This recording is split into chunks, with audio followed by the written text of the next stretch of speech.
parang kalawang na sumisira sa bakal, ang inggit ay sumisira sa pagkatao, sa behavior, at pati sa pakikipagkapwa-tao. Ang isang fruit at root ng envy ay covetousness, paghahangad sa hindi deserved, desiring what one does not have, earn, or deserve. Acts 13:45, when the Jews saw the crowds, they were filled with jealousy. They began to contradict what Paul was saying and heaped abuse on him. Yan sa religion, dyan napakaraming mga seloso at mga inggitero at mga covetous at envious.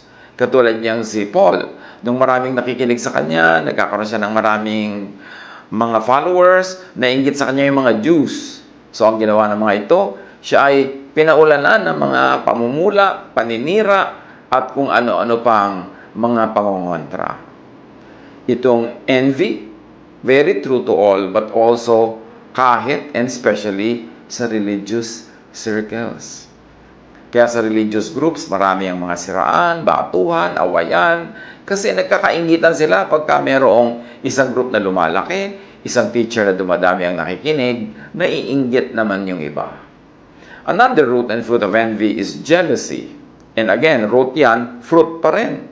Yung magselos, manibugho, and indulgence in controversies and malicious talk.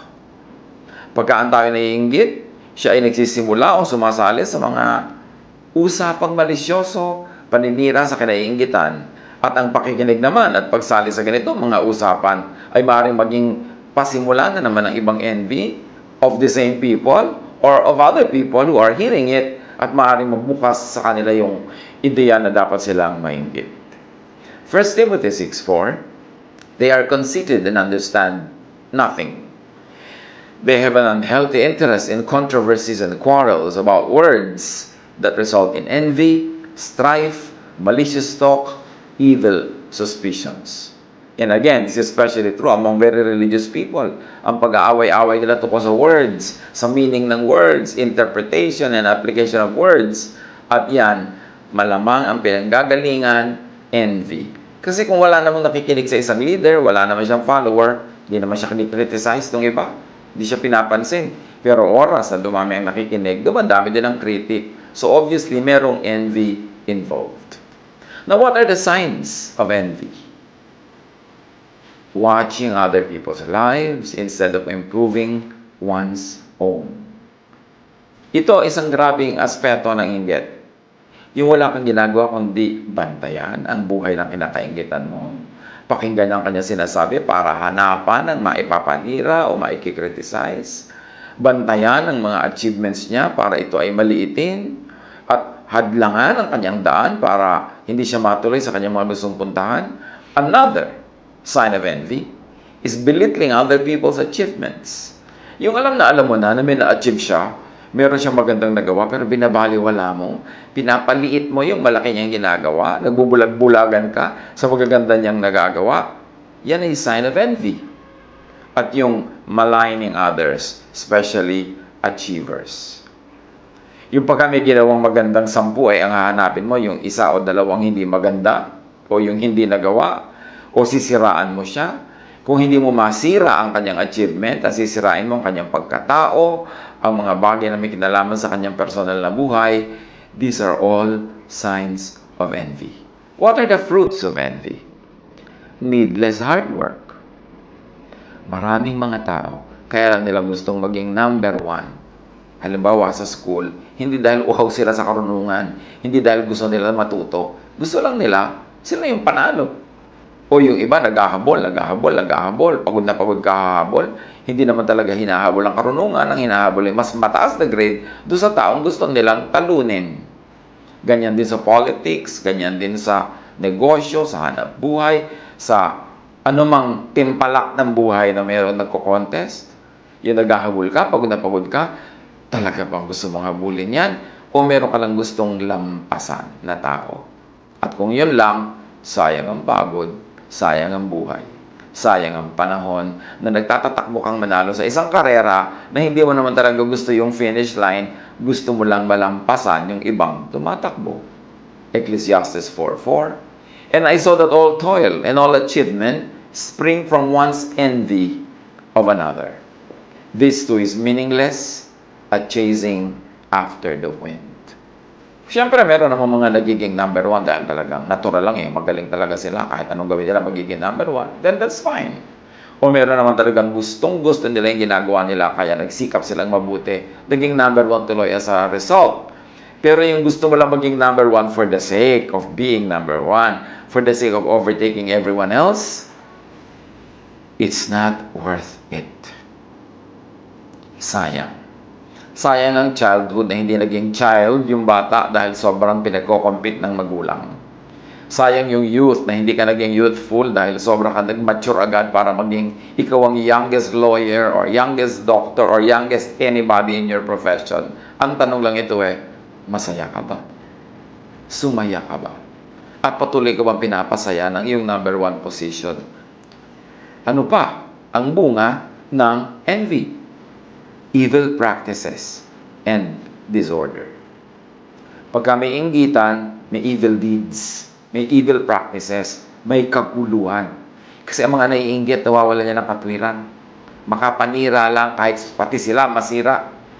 Ang inggit ay parang acid. It destroys its container more than the one for whom it is being stored. James 3:16. For where you have envy and selfish ambition, there you find disorder and every evil practice. Kahit sa loob ng tahanan, dapat natin itong bantayan. Mga kumisan, magkakapatid na nagko-contest. Mga magkakapatid na nagpapagalingan, nagsisiraan sa isa't isa. Dapat hindi ka na sa bahay. Kasi yung bahay na ating huli nating kanluhan, doon na lang tayo talagang pwedeng maging relax, pwedeng maging mapagtanggap at matanggap ng ating mga kapamilya. Kaya dapat yung ganyan mga contest, iniiwasan, minimize. At kung pwedeng talagang wala sa mga magkakapatid, sa mga mag-asawa, minsan mag-asawa na nga, nagko-contest pa. Contest sa career, contest sa palakihan ng sweldo, contest sa pride, contest sa pagmamahal ng mga anak nila, pinag-aagaw-agawan yung pagmamahal ng anak. No, no, no. This is not the way to live family life. Isa pang bunga ng inggit, cruelty to the object sa kinaiinggitan. Napakahirap na mapagselosan at napakahirap na magselos. Mapakahirap na makainggitan at mahirap mainggit. Kaya iwasan na manginggit. Huwag sasadyaing manginggit kasi ang inggit is a negative energy directed against you. So huwag ka magpapainggit. At lalo naman huwag ka mainggit kasi ikaw yung nag-exert ng energy, ikaw yung mapapagod. Another fruit, of course, of envy is grave lack of reason and kindness or pity. Pag naiinggit, nawawala ng katwiran. Nawawala ang bait. Nawawala ang pagiging mahabagin at makatao. Acts 7, verse 9. Because the patriarchs were jealous of Joseph, they sold him as a slave into Egypt. But God was with him. So, kapatid nila, sarili nilang dugo, ibebenta nila para maging alipin dahil lang naiinggit sila dahil parang mas mahal ng tatay nila itong si Joseph. But of course, God continues to bless the blessed. Kaya hindi naman nawala ng blessing si Joseph kahit na isinel pa nila into slavery. In fact, lalo pang gumanda ang buhay nito nung lumaon. Another fruit of envy is non-growth. Tulad ng binanggit natin kanina, ang naiinggit, inuubos ang lakas niya sa panonood ng kinaiinggitan, sa paninira sa kinakainggitan, at sa pagtanghod sa buhay ng may buhay. Hindi niya tuloy na asikaso ang kanyang sariling buhay. Natural, hindi siya lalago, hindi siya asenso. Disqualification from blessings is another fruit of envy. Pag naiinggit ka, tinatanggalan mo ang sarili mo ng pribilehiyong tumanggap ng pagpapala. 1 Corinthians 3:1-3. I could not address you as people who live by the Spirit, but as people who are still worldly, mere infants in Christ. I gave you milk, not solid food, but you were not ready for it. Indeed, you still are not ready. You are still worldly, for since there is jealousy and quarreling among you, Are you not worldly? So pagiging makalupa lang at hindi makalangit ang pagiging mainggitin at mapanibughuin. It disqualifies us from receiving blessings from heaven. And of course, another fruit of envy is death and decay. When you are envious, something in you dies. And when you're continuously being envious, you keep on dying in many parts of your personality, in many parts of your heart. Job 5:2, resentment kills a fool, and envy slays the simple. Yan talagang pag nagre-resent ka, naiinis ka, nagagalit ka dahil may umaasenso, dahil merong masaya, dahil merong progresibo, ikaw ang namamatay. Ikaw ang nawawalan. Malaking-malaki ang nawawala sa taong maiinggitin. At kahit yung mga maiinggitin, kuminsan ay nakakatsamba-tsambang magtagumpay, yumaman, maging number 1, pero hindi pa rin yun masaya. Kasi pag envious ka, hindi ka matatahimik kahit hawak mo ang trophy. Kasi iniisip mong baka may umagaw sa iyo mamaya, baka mapunta yun sa iba bukas, kaya kahit hawak mo yun, hindi ka nag-enjoy. Miserable ang buhay ng mga mainggitin. Proverbs 14:30, a heart of peace gives life to the body, but envy rots the bones. Pag naiinggit ka sa kapatid mo, sa pinsan mo, sa kapitbahay mo, sa kamag-anak, sa office mate, sa workmate, sa classmate, naiinggit ka kahit kanino, sabing ganon, daig mo pa ang may cancer sa buto. At cancer sa buto, napakasakit daw niyan. Pero sabi niya, envy rots the bones. And the bone, of course, is a metaphor for the structure of your body, for the structure of your personhood. Kaya pag yung structure mo rotten, edi ang buong body mo, ang buong personality mo ay guguho din. Ano ang magandang pangkontra sa inggit? Wala nang dadaig pa sa love. Love for God. Pagka mahal mo ang Diyos, walang space yung mainggit ka pa sa iba. Kasi napupuno ka ng pagmamahal mo sa Diyos. Love for God's work and for other workers. Love for what is good. Kaya nang turo ni Jesus lagi, i-develop natin yung love, lagi natin i-consider, bigyan ng space, choose the loving ways. Kung maraming paraan ng pag-handle ng isang situation, choose love because love begets love. At sabi sa 1 Corinthians 13:4, love is patient. Love is kind. It does not envy. It does not boast. It is not proud. At sino ang taong mapapahinga? Hindi yung hindi proud, yung hindi boastful. Kasi hindi niya kailangan mag-maintain ng image sa ginagawa niya tungkol sa kanyang sarili. Hindi niya kailangan laging daigin ang kanyang kapwa. Hindi niya laging kailangan maging the best and number 1. Makakapahinga siya. Relaxed ang kanyang buhay. Ano pa ang pangontra sa envy? Ask God for what you want so you could be happy with what you make and with what you have. Ask God so that you could be happy with life. Ask. Ano pa talagang gusto mo sa buhay? Ask for it. Kung gusto mo ng bola, ask for it. Huwag mong agawin yung bola ng iba, huwag mong sirain yung bola ng iba, at huwag mong siraan yung iba dahil magaling silang maglaro ng bola. Ask for what you want. James 4:2, you desire but do not have. So you kill. You covet but you cannot get what you want. So you quarrel and fight. You do not have because you do not ask God. Kasimple, no? You do not have because you do not ask God. Only those who are not happy with their own lives watch other people's lives, are envious of others, and they try to destroy other people.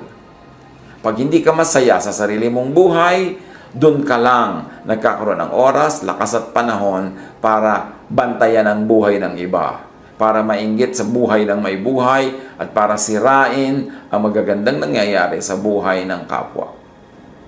Isa pa na paraan para tayo ay magkaroon ng pangontra sa inggit, know yourself as God made you. Don't try to know others as God made them. Know yourself as God made you. Like, love yourself as God made you and as God loves you. Work as you are gifted and enabled by God. Para ka mawalan ng space sa inggit sa iyong buhay, kilalanin mo ang sarili mo kung paano ka nilikha ng Diyos. Ibigin mo, mahalin at magustuhan ang iyong sarili, hindi yung ang iyong mahal at gusto yung iba, kaya mo sila kinakaingitan. And then, kung ano ang ibinigay sa iyo ng Diyos na kakayanan, kung sino ka talaga, yun ang iyong i-develop. Hindi yung dinedevelop mong pilit ang talent na binigay ng Diyos sa iba, ginagaya mo sila, pagod na pagod ka namang gaya, wala namang mangyari, kasi nanggagaya ka lang. Pero kung ikaw ay totoo sa sarili, yung totoong talent mo, totoong pagkatao mo, yung totoong pagkakalikha sa iyo ng Diyos, ang binibigyan mo ng pansin at dinedevelop, your best will come out. Psalm 139, 13-14. For you, O God, created my inmost being. You knit me together in my mother's womb. I praise you because I am fearfully and wonderfully made. Your works are wonderful. I know that full well. So, ang sinasabi niya sa Maker, nilikha niyo ako, kayo ang bumuo sa aking pagkatao, kayo ang tumahi, nag-weave, kayo ang bumuo sa akin. Therefore, magaling ako, maganda ako, mahusay ako, kasi kayo ang gumawa. Not because of me, but because of you, O God, my Creator.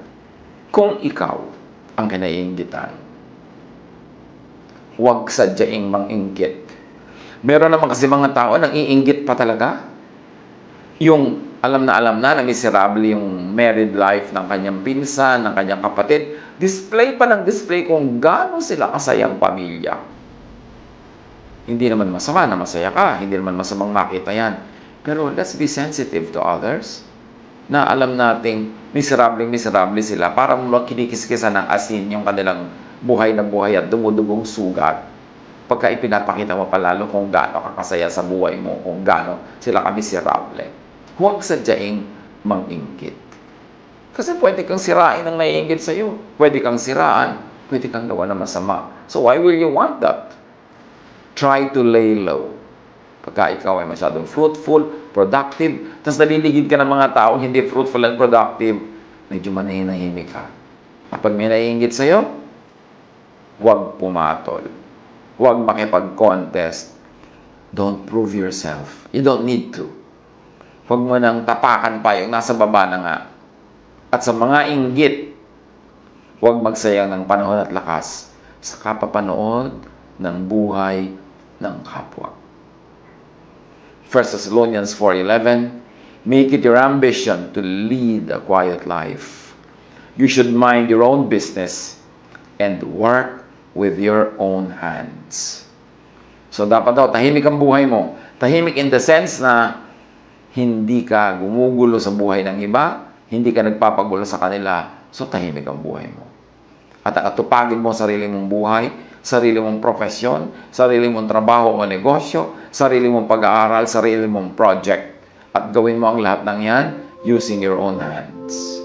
Yung hands mo, gawin mo sa productive work. Gamitin mo yan sa pagiging productive, hindi sa pagiging destructive.